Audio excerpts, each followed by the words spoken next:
In this video, we're going to take a look at corridor references when used in a template in which a point or points have a horizontal feature constraint defined. A corridor reference is used to add a graphical element to a corridor's processing. A corridor reference must be added if a feature is to be targeted by a template. So corridor references were added in SS3 and SS4. If you've done any corridor modeling with SS2, in the template it was known as a style constraint, and it would just seek the graphics in your plan view.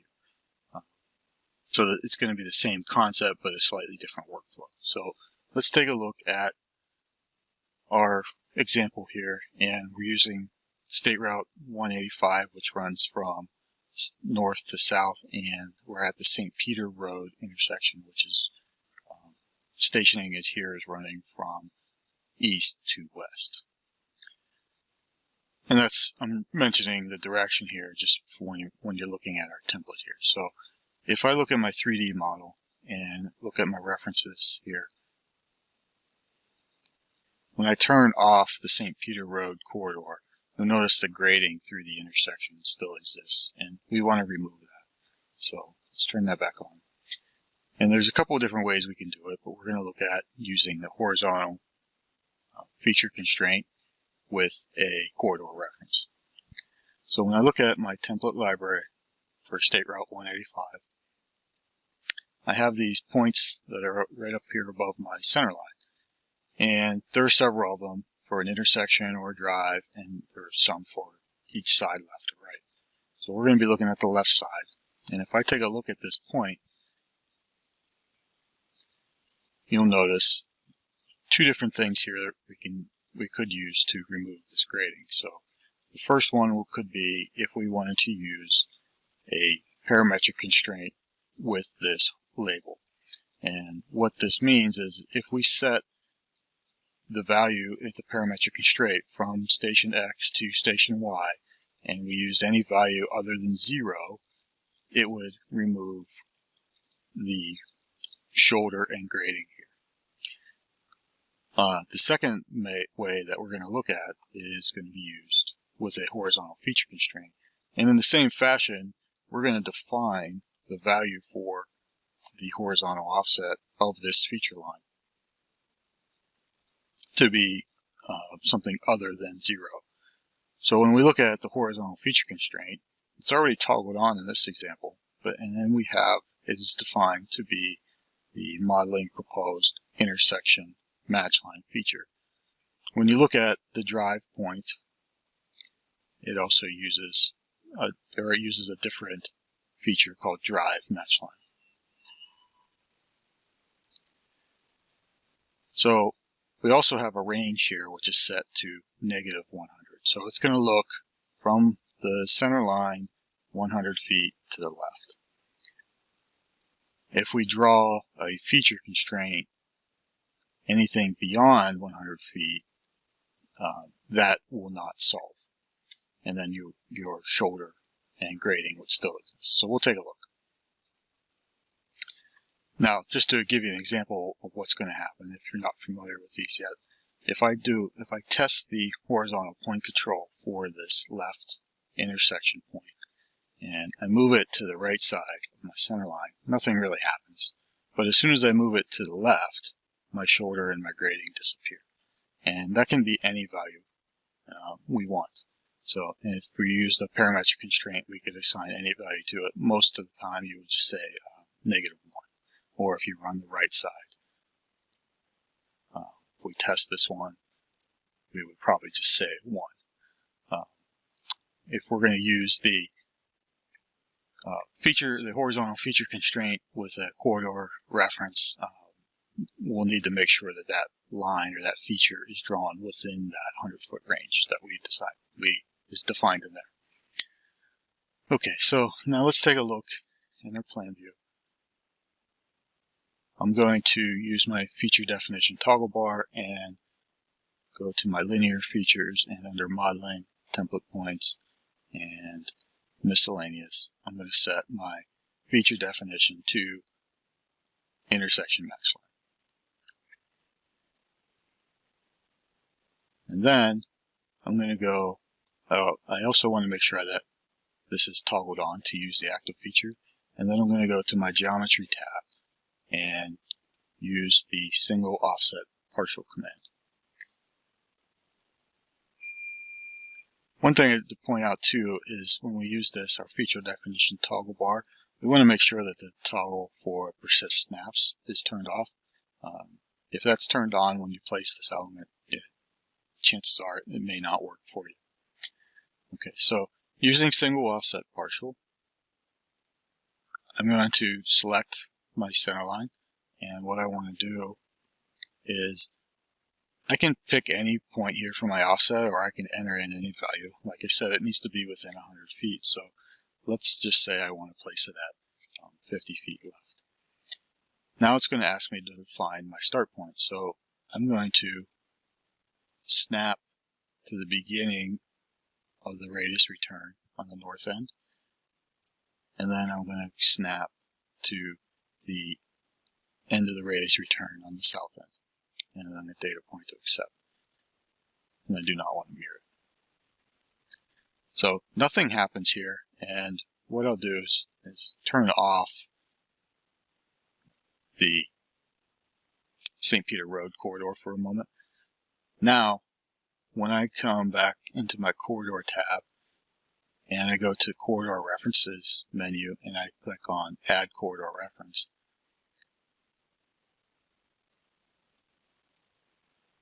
it's going to ask me to locate my corridor, so I'm going to pick the handlebar for my State Route 185 corridor. And then I'm going to locate my first reference, which is going to be my line here. And I'll reset to complete. As soon as I do that, it reprocesses the corridor, and notice that the intersection area grading is removed. So if I turn back on,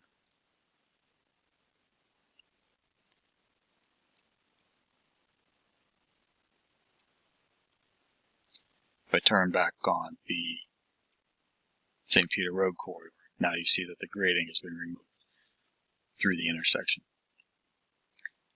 We'll cover how to correct these gaps in another video, where we'll add in a key station to extend the modeling here. So using this method with the horizontal feature constraint, we now see this line is drawn in our plan view, and it's on an element, or the feature is defined with a level that is set to not plot. So you can leave that on in your drawings, but it also provides a nice graphical reference of what's happening here, so that if someone else were to come in and look at your model and need to make some edits, they could see that this match line is drawn in and can easily figure out what somebody else may have done before they got involved. Now let's take a look at what happens if we move this or modify this offset of this match line. If I select this, and let me say I just want to make it 75 feet,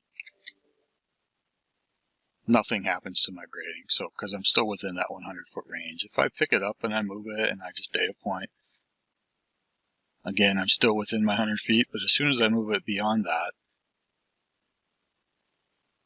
now it breaks the grading again. So now if I move it back within that 100-foot range, the corridor heals itself.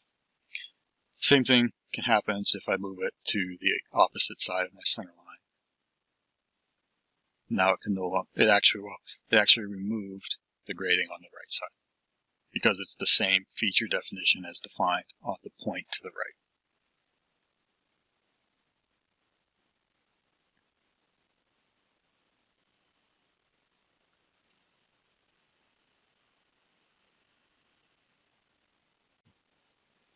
Okay, so I've moved to my St. Peter Road corridor file here, and let's take a look at two other examples of maybe how we could use a horizontal feature constraint with an corridor reference.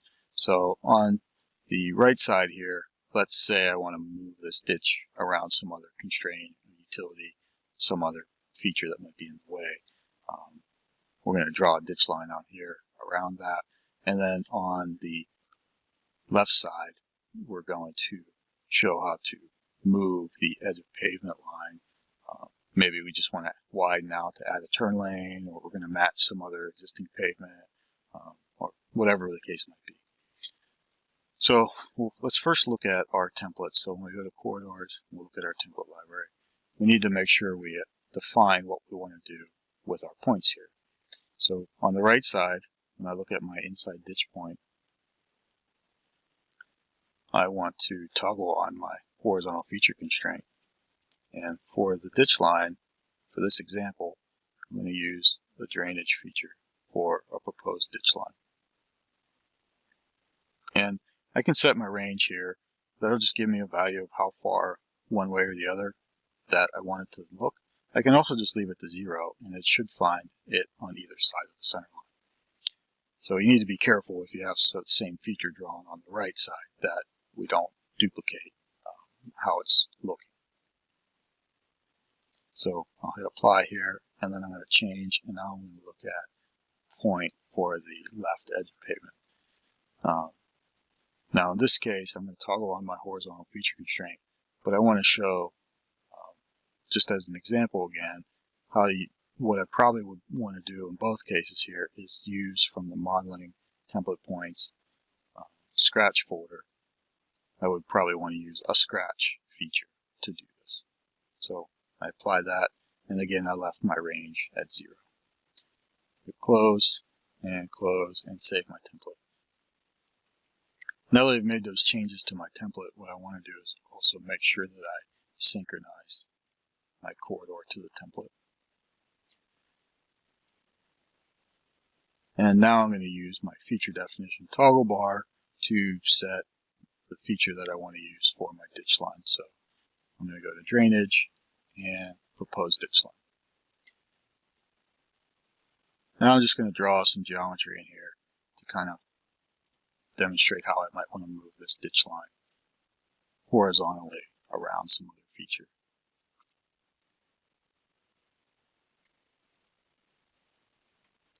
Okay, so now that I've done that, I'm going to go back to my corridor tab and go to corridor references and click add corridor again. I locate my corridor, and then I locate my reference element, and then I reset to complete. So there my ditch line is moved out. Now, what I was saying earlier with using the feature for the ditch line is now you see I actually have 2 lines drawn here for the ditch, which is probably not ideal because now both lines will show up on your plan sheets. So I would probably recommend using a scratch feature and defining that in your template as well.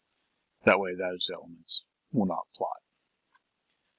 But again, I just wanted to show as an example what would happen if you did do that. So if I move to the other side and I want to draw in an edge of pavement line that I want my template to follow, I can do that as well. But what I wanted to show again is another example that we can actually use this corridor references that may be in a reference file. So what I have is a test corridor reference DGN. And when I come into here, I'm going to set my linear feature to modeling template points and to a scratch element, to scratch 1, which is what I defined in my template library. Now I want to draw in my geometry.